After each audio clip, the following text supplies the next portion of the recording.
And we begin with Senator Obama, who captured 13 out of the 22 states up for grabs on Super Tuesday, and yesterday capped it off with an exclamation point by sweeping Louisiana, Nebraska, and Washington.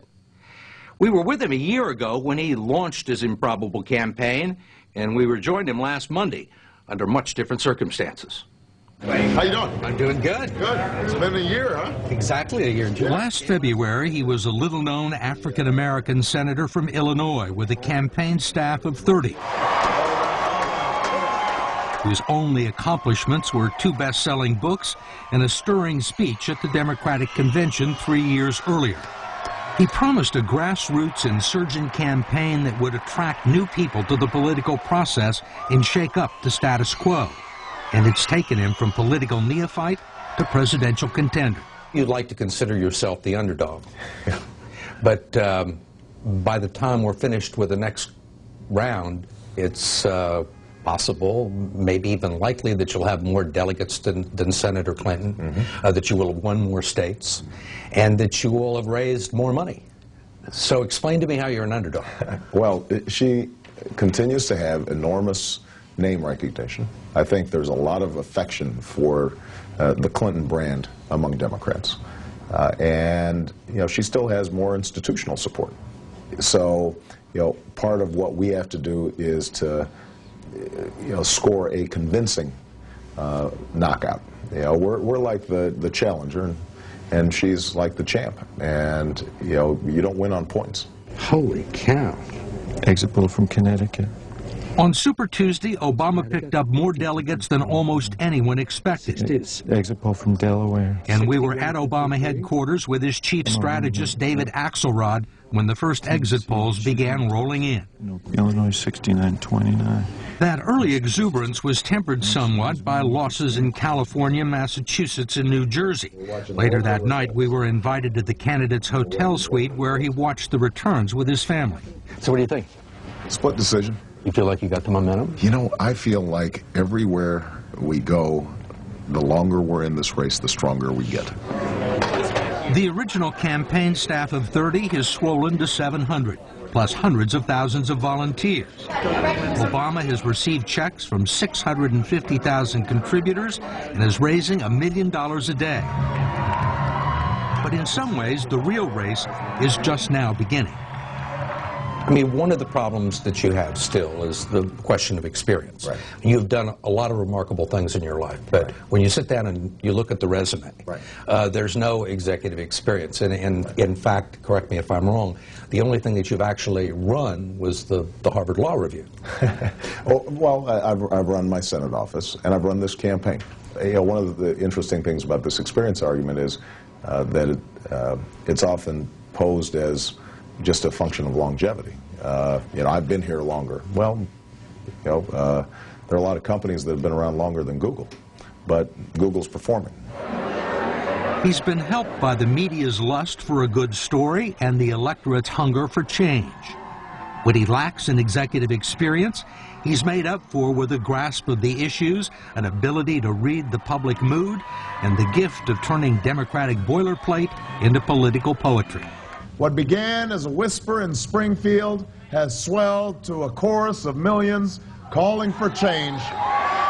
It's a chorus that cannot be ignored, a chorus that cannot be deterred. This time can be different because this campaign for the presidency of the United States of America is different. When you say you want change, I mean, the subtext there seems to be change from the Bushes and the Clintons. Look, I think that there's a difference, obviously, between the Bushes and the Clintons. But I do think that Washington is comfortable with itself. And I think the Clintons are part of that status quo that has to change itself. What's the biggest difference between you and Senator Clinton, do you think? I think Senator Clinton is smart and can be an effective advocate. But I think that the biggest difference is Senator Clinton accepts the rules of the game as they're set up. You know, she accepts money from PACs and lobbyists.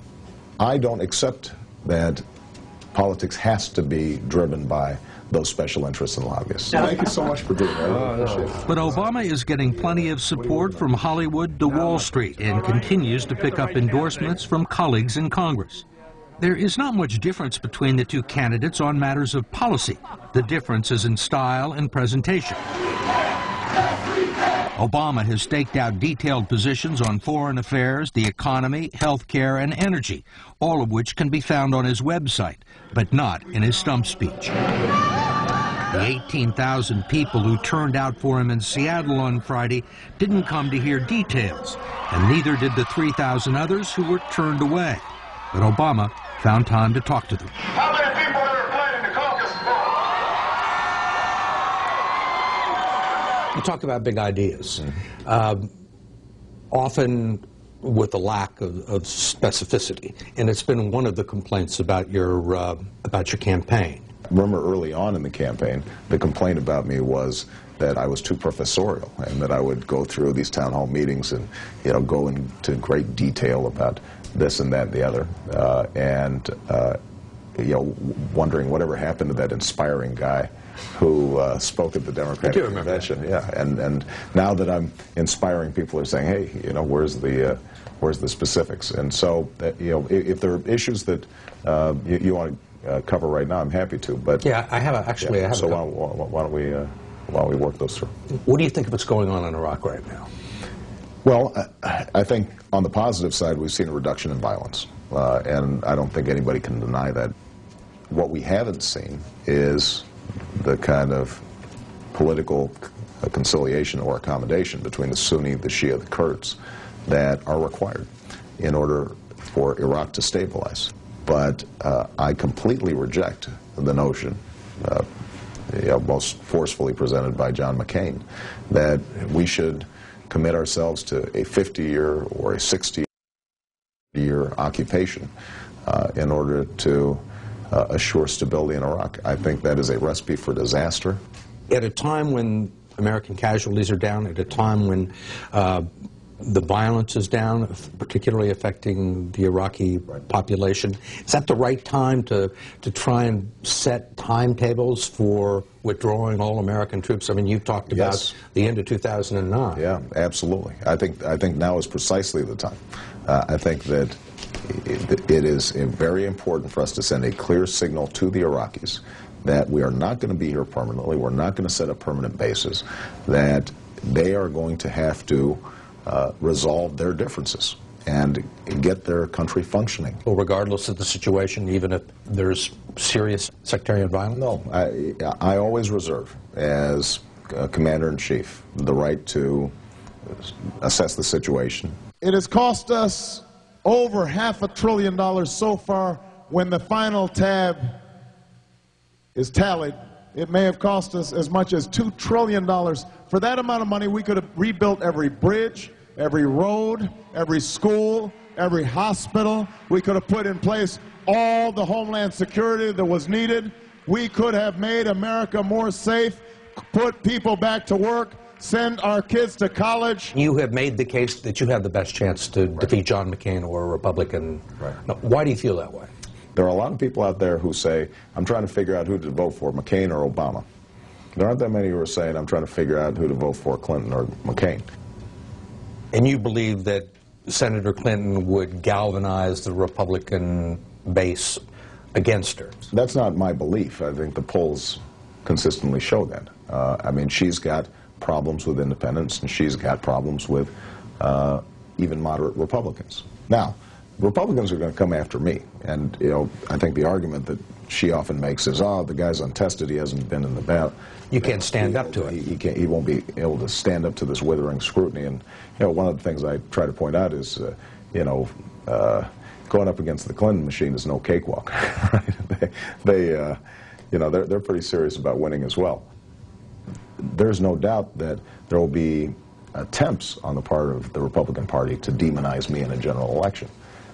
But it's a lot harder to pull off. I don't start off with 47% of the country thinking they're not going to vote for me. Mm-hmm. There's been nastiness already. Mm-hmm. There probably going to be more nastiness. Mm-hmm. Is there a point at which you go to the closet and pull out Clinton skeletons? No. No. No? No. We don't play that. Yeah. I mean, one of the rules that I laid down very early in this campaign was that we will be fierce competitors, but we will have some ground rules. And one of the ground rules for me is that we battle on policy differences, and that if we draw a contrast between Senator Clinton and myself, then it is based on fact. That we're not going to fabricate things. We're not going to try to distort or twist her positions. Not only is it offensive to me personally, but I think it's bad politics for me. That's not who I am. That's not what my supporters are looking for. I assume this is a gift for me? To some people, he can come across as being cocky and a bit aloof. Others see it as confidence. Look at those ears. We got to keep this one. As a first-term senator with no national campaign experience, some pundits assumed he would fall flat on his face. But through 12 long months of mind-numbing, muscle-aching, adrenaline-fueled monotony and exhaustion, there has been barely a misstep. Are you the same person you were a year ago? I don't think I've gotten too screwed up through the process. It turns out that even under this kind of stress, I've got a pretty even temperament. I don't get too high. I don't get too low. I see you in the morning. You look, I know you're getting 3-4 hours sleep. You know, I've held it pretty good, but I've been religious about getting my exercise. You know, so I've been working out every morning, and that helps. Played some basketball? Played a little basketball. We realized that we had played basketball before Iowa and before South Carolina. We didn't play basketball before New Hampshire and Nevada, and so now we've made a clear rule that on Election Day I have to play basketball. Did you play basketball on Super Tuesday? Absolutely. But superstitions won't stop scrutiny, and so far his record has received far less of it than Senator Clinton's, in part because there is less of a record to scrutinize. The Obama camp expects that is about to change, but he has already come much farther than anyone expected. You know, I had to think about this long and hard at the beginning of this process and say, are you deluding yourself, or do you really think that you can do all those things? And I decided, you know, I might just be able to pull it off. And so a year later, it turns out that, you know, the jury's still out, but we seem to be stirring things up pretty good.